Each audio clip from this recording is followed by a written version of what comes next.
covering UT sports like no one else. This is Rocky Top Insider.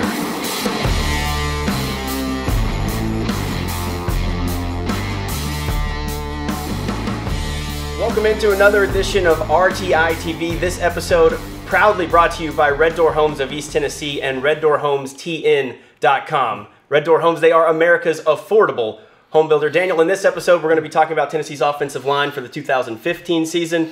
This was a group who had their fair share of struggles in 2014. It really did, and you can look no further than Jacob Gilliam, who really played most of last year on one knee. It was a unit that gave up 43 sacks last year. It was last in the SEC. Tennessee only averaged 3.6 yards per carry rushing. That's second to last in the SEC, only ahead of Vanderbilt. Good news is that 4 out of the 5 starters returned from last year. In Houston, the offensive line played a little bit better when Joshua Dobbs was inserted at quarterback late last season. And protecting Joshua Dobbs' blind side at left tackle appears to be Knoxville native Kyler Kirbyson. At right tackle, another Knoxville native, Brett Kendrick, kind of stepped up and assumed that role over the spring.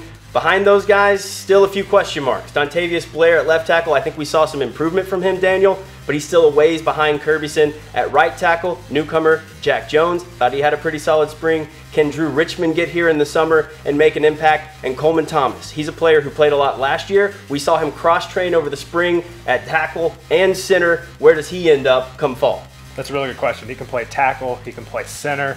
But I think right now, Matt Crowder is the guy to watch going into the summer. I think he's kind of the leader in the clubhouse. Had some struggles last year, a few inconsistencies, but I think he's going to be the starter at this point.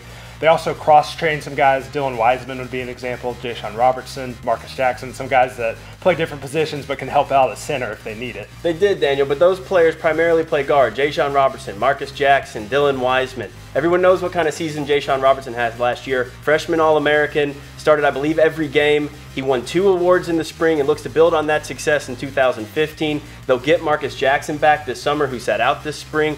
You add those guys to what they have behind them in Dylan Wiseman, like you mentioned, Austin Sanders, and this guard group looks like they should aid this offensive line in taking that big step forward into 2015. We think they're going to be better, Daniel, but what are some ways we can look for that on the field? What are some goals for this team heading into next season? They have to cut the sacks down. There's no question about that. If they could get that number in half, down to about 22, that'd be a really good step for them.